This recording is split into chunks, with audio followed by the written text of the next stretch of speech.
Three men divided by faith gathered for a debate, but what they uncovered about Muhammad Ali's legacy left them questioning their own beliefs and each other.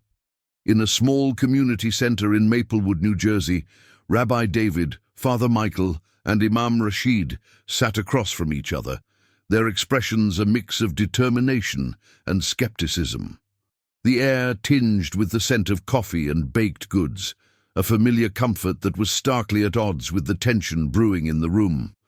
Rabbi David was a man in his late 50s, with a silver beard that framed a face marked by years of wisdom and kindness.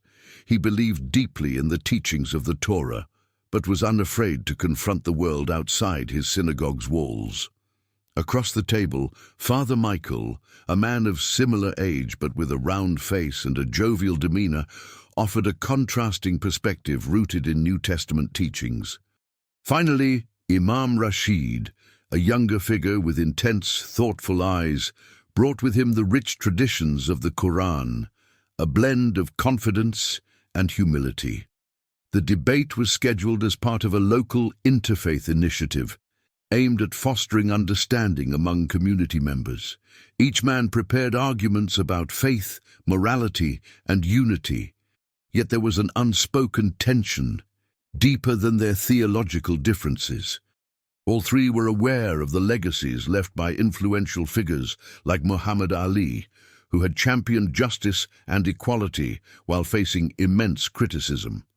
"What did Ali represent?" David began, his gaze steady. "He fought not just in the ring, but against prejudice and for his beliefs." Michael nodded, chiming in with enthusiasm. "Absolutely. His refusal to fight in Vietnam was about conscience. It raises questions about faith and duty. What are we prepared to sacrifice?" Rashid leaned forward, his brow slightly furrowed. "But does faith encourage us to engage in conflict? Ali's legacy teaches us about peace. Shouldn't we be seeking harmony rather than division?" They spoke passionately, the conversation flowing freely, yet an underlying current of disagreement simmered, masked by polite exchanges. Their fervor reflected a neighborhood deeply divided, with tensions rising between different faith groups. In Maplewood, the sense of community was often overshadowed by fear and misunderstanding. As they delved deeper, they began to share personal stories that painted a more intimate picture of their lives. Rabbi David spoke of his childhood in a segregated neighborhood, while Father Michael recounted the isolation he felt after his church faced backlash for supporting immigration rights. Imam Rashid revealed his struggles to communicate the true essence of Islam to friends who judged him based on stereotypes. If you're enjoying this story, don't forget to subscribe to the channel and leave your comment. And there's something very important. Click the hype button. This helps a lot to deliver this content to more people. It's quick, but it makes all the difference. With each story shared, emotions thickened the air. Personal experiences began to intertwine with their theological debates, revealing doubts and fears they often stifled in public. The tension, once rooted merely in ideological stances, was now personal. They were challenging not just each other's points, but their own beliefs.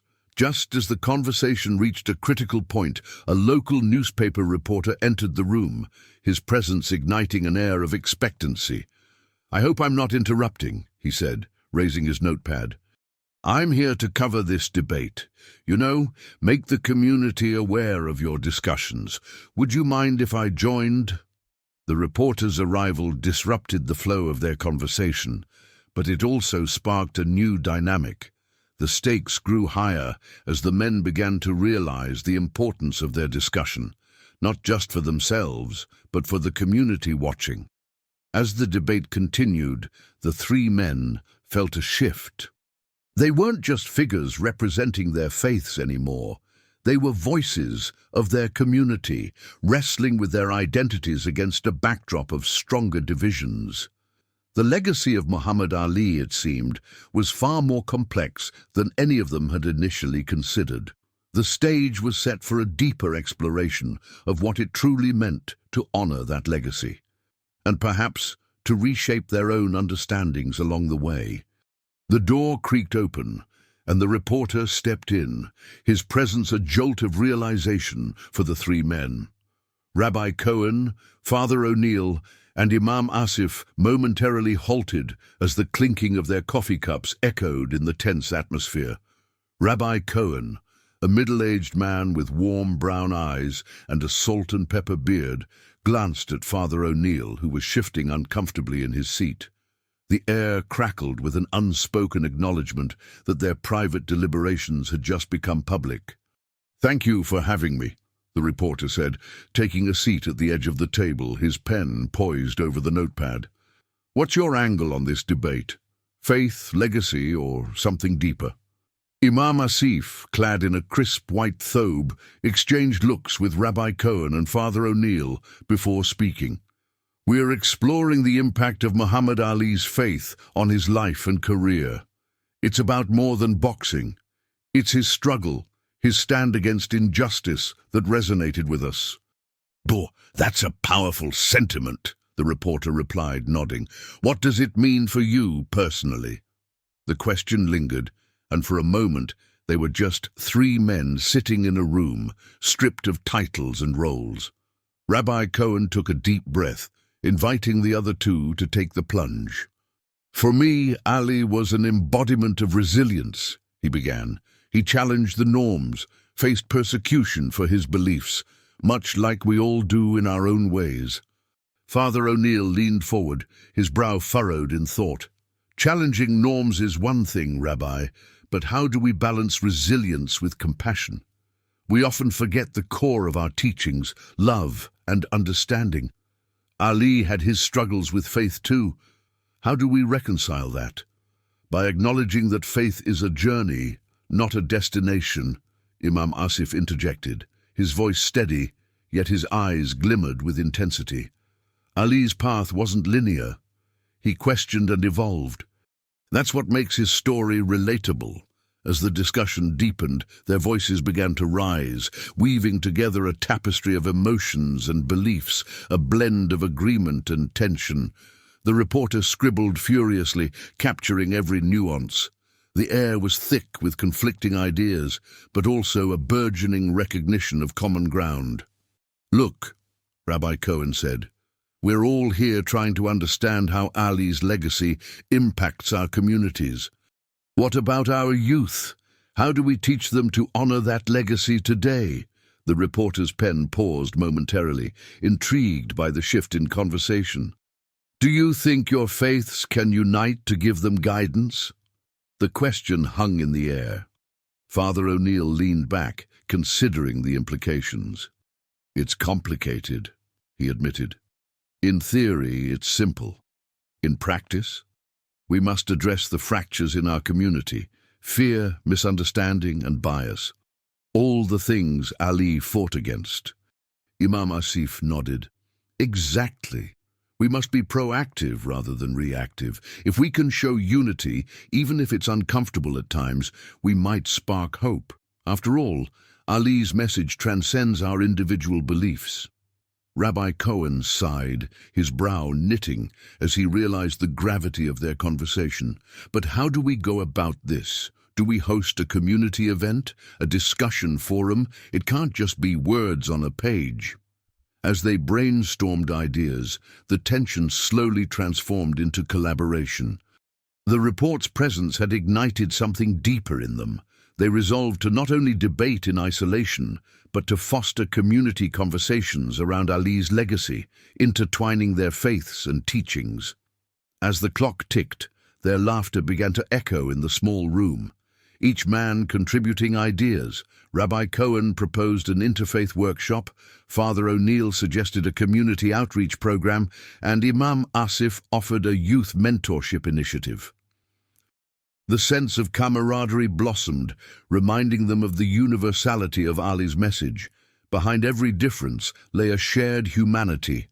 Their conversation took flight, and the reporter, observing the transformation, recognized he was witnessing more than a debate. He was watching a reconciliatory moment unfold, a snapshot of hope that might just ripple through the community.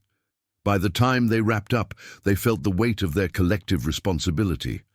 They needed to embody the change they envisioned, even if it meant stepping outside their comfort zones. The three men rose from the table, each feeling a little lighter, buoyed by a shared purpose. As they exited the small conference room, their hearts brimmed with anticipation for what lay ahead, both for themselves and for the community that so desperately needed the bridge they had begun to construct. As Rabbi Cohen, Father O'Neill, and Imam Asif stepped out of the conference room, their minds were buzzing with ideas for the community outreach programs. However, the palpable excitement was quickly met with tension brewing just below the surface. The three men were not oblivious to the polarized opinions within their congregation. Not everyone would embrace this newfound alliance. Just days after their brainstorming session, the trio held their first interfaith workshop at the local community center. They were hopeful, yet the atmosphere was thick with skepticism as residents trickled in. Rabbi Cohen stood at the entrance, his heart racing, greeting nervous attendees. He noticed a few frowns as folks shuffled in, whispers spiraling like smoke around the room. "Do you think this will even matter?" a voice murmured nearby. It was Mrs. Davis, a long-time member of the synagogue, her arms crossed tightly. "We've always done things this way. Why change now?" Father O'Neill caught wind of the discontent. "We're not here to change what you believe," he reassured with an earnest smile. "We're trying to understand each other better." As the workshop commenced, Imam Asif opened with a powerful quote from Muhammad Ali. "The man who has no imagination has no wings." His voice, low and resonant, echoed off the walls, but instead of inspiring, it seemed to deepen the divide among them. In the back of the room, a group of men from the local mosque exchanged doubtful glances. One of them, Amir, known for his fiery opinions, stood up abruptly. "What do we even know about each other? You've grown up in your own worlds. Why should we trust you?" His accusation hung heavy in the air, silencing the previous murmurs. The rabbi, feeling the weight of the moment, took a deep breath. "Trust is built over time, Amir. It's about sharing our stories and recognizing our commonalities." His voice wavered slightly, reflecting his internal struggle to keep the dialogue constructive. "Or it's about hiding our true intentions," Amir fired back, his tone sharp enough to cut through the growing unease in the room. "What do you want from us?" The tension spiraled, with voices clashing as others joined in, arguing and defending. Rabbi Cohen felt the air grow thick with animosity, his stomach knotting. Was this what they had hoped for? He glanced at Father O'Neill, who was visibly disheartened, and Imam Asif, who was attempting to mediate the escalating discord. The workshop quickly devolved into chaos, as each faith group defended its beliefs, underscoring deep-rooted suspicions and historical grievances. As the evening wore on, the palpable disconnect felt insurmountable. Rabbi Cohen exited the room for a moment, needing air to clear his cluttered thoughts. Outside, the sky was a vivid purple, the day fading into night. He could hear the muffled arguments inside. The words were sharp, the wounds still fresh. Something needed to change. They had to find a way to unite their very vocal, very divided community. Just then, Father O'Neill joined him, his shoulders slumping as he sighed heavily. "I thought we could bridge the gap, but all we've done is widen it. I feel like we're losing the essence of what Ali stood for." Rabbi Cohen nodded. "We have to do better. This can't be it. We need a plan, something that truly engages our communities without the baggage." As they stood together, contemplating their next move, Imam Asif approached, his expression thoughtful. "Perhaps," he began slowly, "we need to create opportunities outside this room. A community service project might help break down these walls." A spark of hope ignited within Rabbi Cohen. Yes, if we work together on something tangible, we can start building trust through action instead of words. Meanwhile, as the tension simmered back inside the community center, Amir and Mrs. Davis exchanged looks, their hearts heavy with the weight of the confrontation. They hadn't realized how deeply their faith had divided them until this moment, echoing the same fears and hesitations that echoed in their past. With renewed determination, Rabbi Cohen, Father O'Neill, and Imam Asif returned to the workshop, ready to propose a bold new plan that could take their dialogue beyond debate and into real-world action. But could they convince their communities to set aside their prejudices and take that first step together? The challenge loomed like a shadow over them, and they were keenly aware that the stakes had risen higher than before. As the trio re-entered the workshop, the air thickened with an unspoken tension. Rabbi Cohen glanced around the room, noticing the crowd's mix of apprehension and curiosity. He could almost feel the weight of their expectations pressing down, the challenge of proving that faith could indeed unite rather than divide. "All right, let's present our idea to the group," Rabbi Cohen suggested, trying to inject hope into the atmosphere. "We need to involve everyone in a community project that embodies the spirit of Muhammad Ali, not just his boxing legacy, but his commitment to justice and humanity." Father O'Neill nodded in agreement. "Why don't we organize a charity event? Something to benefit the local community food bank. It's a tangible way to make a difference, and it gives us a cause to rally around." Imam Asif leaned forward, enthusiasm growing in his voice. "And we can invite members of all our faiths to participate. Imagine a day where we're all working side by side, sharing meals, laughs, and stories. It could reshape how we see each other." As they laid out the plan, the room began to stir with energy. People who had previously sat silently began to murmur among themselves, weighing the idea's merit. Amir, still processing the fallout from the earlier debates, felt a flicker of hope igniting within him. This was different. This wasn't just talk, it was action. But then Mrs. Davis, a veteran member of their community, stood up, interrupting the fervor. Her eyes narrowed as she spoke. "And how do we know this isn't just another empty promise? We've tried before to bridge gaps, and it always falls apart." The room fell silent, tension crackling in the air once more. Rabbi Cohen took a deep breath. "I understand your skepticism, Mrs. Davis, but this isn't just a debate. We are making a commitment to each other and our community. We have to start somewhere. Together." Her expression softened slightly, but doubt lingered in her voice. "What if our congregants don't show up? What if we fail?" Father O'Neill stepped in, trying to ease the growing tension. "If we work together, even if it's just a few of us at first, it will send a message. It's about building trust, one step at a time." Rabbi Cohen felt the weight of the moment. "We can't control the turnout, but we can control our actions. Let's show our communities that faith isn't just what we preach, it's what we do." Imam Asif nodded vigorously. "Let's start small. We can even do a community potluck to kick things off. This is about breaking bread together, sharing cultures, and learning from one another." Finally, Amir stood up, his heart pounding. "I'll help with social media to promote it. If we can get the word out, people might just show up. We just need to give them a reason to believe." Encouraged by Amir's enthusiasm, the group began to brainstorm ideas for themes, food, and activities. It seemed a small but significant shift had taken place. The ideas flowed with renewed vigor, bringing diverse voices into the mix. The scent of possibility filled the air, nudging aside lingering doubts. As the night wore on, the discussion morphed into laughter and shared anecdotes. This was a stark contrast to the confrontational debates previously held. The realization settled within the group. It wasn't just about faith anymore. It was about humanity and compassion. In a quiet moment, Rabbi Cohen caught a glimpse of Amir talking excitedly with a few elders, showing a spirit of cooperation he hadn't seen before.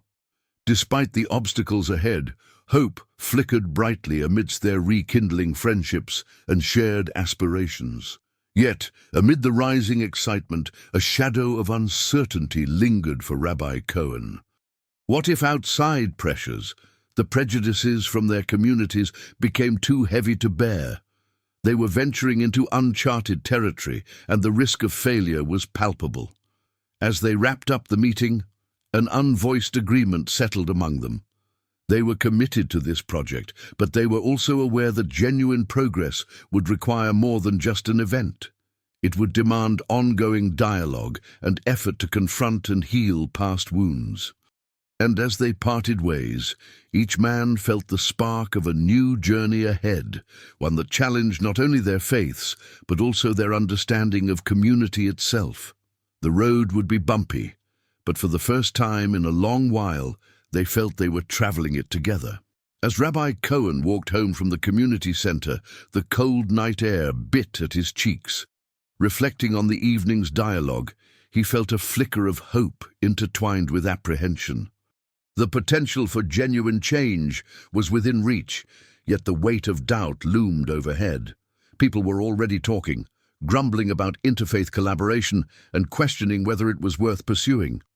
The following morning, Rabbi Cohen stood in front of his congregation, the usual shouts of Shabbat Shalom echoing warmly in the synagogue. Yet today he sensed a detachment in the voices, a palpable tension that sank like lead in his stomach.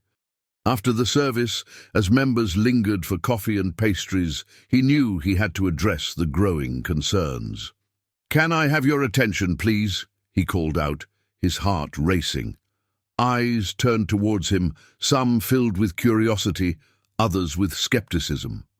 "I believe we have an opportunity, an event involving not just us, but also our friends from the mosque and the church. It's about fostering understanding and connection among our communities." A murmur spread through the room, punctuated by a few hushed whispers. One of the more vocal members, Mrs. Goldstein, crossed her arms defiantly.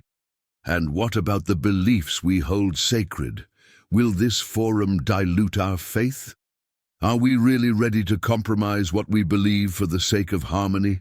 Rabbi Cohen took a deep breath, trying to anchor himself against the storm. "It's not about diluting anything. It's about understanding each other's journeys, our struggles, our hopes. Muhammad Ali believed in lifting others up. This is our chance to do the same." Her brow furrowed. Mrs. Goldstein remained unconvinced. "But what if they turn on us? What if this only deepens the divide instead of mending it?" As the arguments grew more heated, Rabbi Cohen felt the pressure of his own convictions. As much as he wanted to inspire unity, he was also aware of the deep-rooted fears and prejudices that clouded their perceptions. The moment felt pivotal. He needed to reaffirm his vision.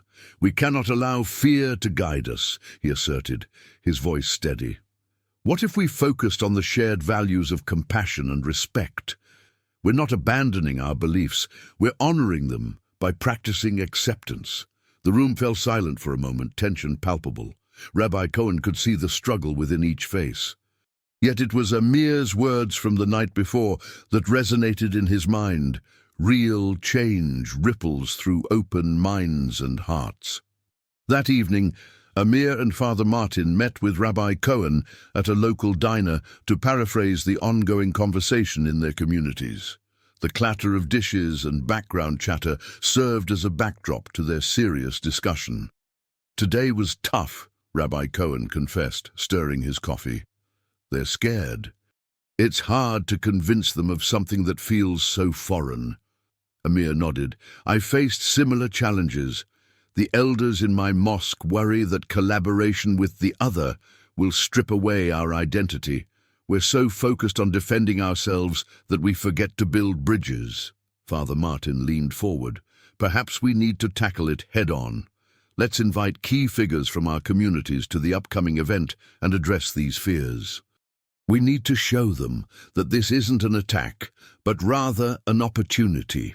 Contracting tension hung in the air as they discussed strategies, each man wrestling with the notion of how to convince their communities. They agreed to hold a preliminary meeting with their core members to prepare for the larger event. Days turned into a flurry of phone calls and emails, each detail meticulously planned. Marked by a sense of urgency, the trio organized sessions to reveal their respective faith stories and values. Their hope was that tangible human experiences would resonate more deeply than abstract concepts of faith. Yet, as the date approached, doubt crept back in. Each time Rabbi Cohen thought of the impending meeting, a knot tightened in his stomach. What if they were met with hostility? What if the fragile connection they had fostered shattered under scrutiny?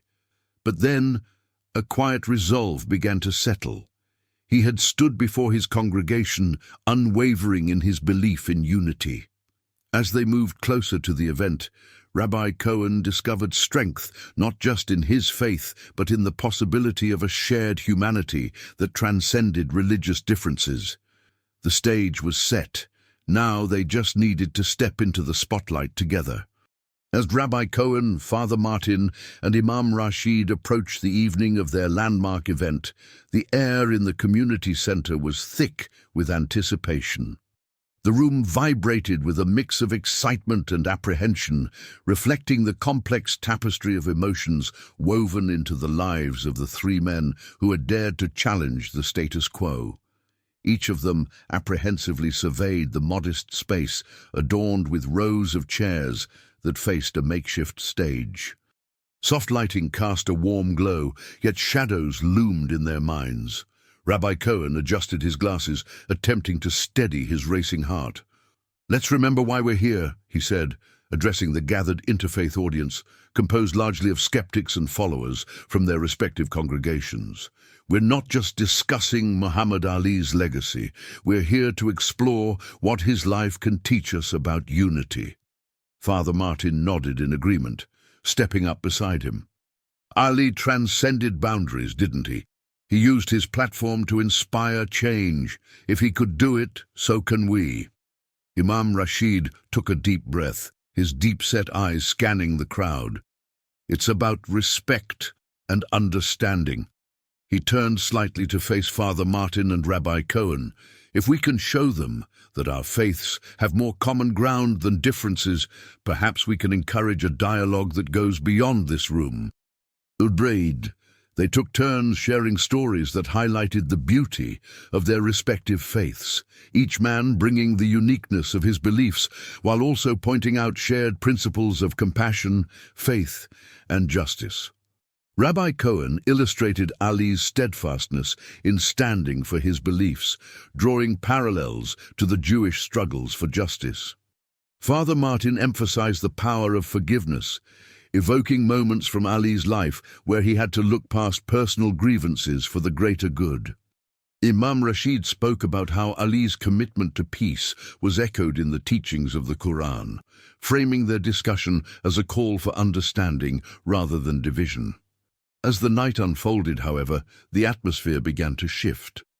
Voices that had initially been respectful grew louder, punctuated by a few dissenting remarks from the back of the room. A man stood up, his arms crossed defiantly. "You're just selling us a dream, hoping to pacify neighborhoods that have been divided for generations. What good is faith if we can't see it protecting us in our own communities?" The impact of his words rippled through the crowd, igniting whispers of discord. Rabbi Cohen felt his heart sink as murmurs of agreement echoed from other congregants. His instinct was to rally, to defend the merit of their gathering, but he hesitated. This was precisely the kind of clash they had hoped to avoid. Father Martin, sensing the tension rising, stepped in. "We're not here to sugarcoat realities," he said firmly, yet compassionately. "We're here to slowly build something lasting. It begins with acknowledgement of fears, of pain. Can't we at least try?" The crowd quieted, but not without skepticism hanging heavy in the air. The challenge had been laid bare, How could they speak of unity in the face of entrenched beliefs and histories of mistrust? Each of the three leaders felt it, the weight of their community's hopes and expectations pressing down like a tangible force. In a moment of clarity, Rabbi Cohen spoke up. Let's not forget what brought us here. Muhammad Ali didn't just encourage love, he lived it. He faced tremendous opposition, yet he remained steadfast. We all face our own battles. Perhaps tonight we could learn from his legacy, not just to stay together, but to grow stronger through our differences. There was a moment of silence, a reluctant pause where the audience processed the shared vulnerability presented before them. Father Martin, sensing the shift, echoed, "Ali once said, 'I'm an ordinary man who worked hard to develop the talent I was given.' Perhaps we can also tap into that talent for connection." Finally, Imam Rashid stepped forward, channeling the atmosphere of vulnerability into one of hope. "This could be our turning point. Let's use tonight as a bridge rather than a battleground. What if we started an initiative where we could come together, share meals, and learn from one another?" Slowly, a ripple of murmurs began to transform into nods. A sense of the optimism began to settle among the attendees. The night was not just about debate, it was a chance for transformation. If they could see themselves as a tapestry woven together through shared humanity, perhaps the walls of division could be broken down, one conversation at a time. With the community finally focused on connection rather than division, Rabbi Cohen felt a flicker of hope igniting within him. Maybe, just maybe, they could indeed be the catalysts for change in their neighborhoods. As the last remnants of the debate faded into the backdrop of the community center, Rabbi Cohen felt a tangible shift in the atmosphere. The initial tension had transformed. It was no longer about winning or losing an argument, but embracing the essence of their gathered humanity. He looked around at the myriad faces illuminated by the dim lights, some skeptical, others intrigued, but all engaged in a budding dialogue around understanding. Imam Rashid's suggestion to create a shared initiative had struck a chord. With a mix of trepidation and excitement, Cohen stepped to the front again, feeling a renewed sense of purpose. "We've discussed our divisions, but it's time to acknowledge our common ground. We all love our communities, our families, and we aim to foster understanding." Father Martin chimed in, his voice steady. "Let's not stop with just meals. What if we hold regular discussions, workshops centered around topics that matter to us? Education can be our mutual aim." The idea sparked enthusiasm in the crowd. Distant corners of the room began nodding in agreement, murmuring their thoughts aloud. A woman from the back, a local teacher, stood up, her voice rising above the rest. "What about engaging our youth? They need to understand these conversations about faith and community." As others began to share their ideas, Cohen sensed the atmosphere lighten. Each shared thought was not just a word spoken, but a thread, weaving them together, creating a tapestry of a united front against division. He shared stories of his own experiences growing up, the crossroads of culture and faith he encountered, igniting laughter and empathy across the room. "Imagine a weekend festival," Cohen proposed, his excitement infectious. "A day dedicated to our cultures, food, music, and stories. Let's showcase the diversity within our community rather than ignore it." The applause erupted, echoing off the walls of the community center. It felt as if a dam had burst, collective energy flowing through each person present. As voices blended into a symphonic chorus of ideas, for the first time, Rabbi Cohen felt the promise of the change they all sought. After hours of brainstorming, the trio stood at the front, arms crossed, quietly exchanging looks of pride and humor. "Who would have thought?" Father Martin chuckled, shaking his head in disbelief. "This room was practically a battleground just hours ago. We came here to debate faith, but ended up discovering friendship," Rabbi Cohen replied, glancing over the crowd, who were now buzzing with ideas. The initial spark of connection had ignited into a flame of potential. The following weeks turned into months filled with planning and collaboration. The festival took shape, with community leaders from diverse backgrounds contributing to the event. As the date approached, Rabbi Cohen, Imam Rashid, and Father Martin spent countless evenings working through challenges together. Cohen had grown not only in his understanding of others, but also in his own faith. He learned to embrace the beauty in differences, realizing that they did not diminish one another. Rather, they enriched the tapestry of what it meant to be human. The more he engaged, the more he appreciated the strengths of his fellow clergy. Finally, the day of the festival arrived. The sun shined brightly over their small town, casting a warm glow on the laughter and chatter that filled the air. Food stalls offered dishes from various cultures, and colorful tapestries adorned the scene. As Rabbi Cohen stood on the makeshift stage, looking out at the sea of smiling faces, he felt an overwhelming sense of gratitude. Today, we are not defined by our differences, but united by our shared dreams and hopes. Let this be the beginning of many such gatherings where we continue to learn from each other. Loud cheers erupted, affirming the bond they had forged. It was more than just a successful event. It marked a pivotal moment in their town, one that inspired a movement of unity in diversity. As the sun set, Rabbi Cohen realized they had not merely celebrated their cultures, but had sown the seeds of fellowship that would bloom for generations. Their once quiet town had now become a beacon of understanding, a place where faith wasn't a source of division, but a foundation for connection. So what did you think of this story? Leave your comment, subscribe to the channel if you haven't already, share with your friends, and don't forget to like. But most importantly, click the hype button. Seriously, this is crucial for the channel to grow and bring more amazing stories like this to you. It only takes a second, but it helps a lot. See you next time.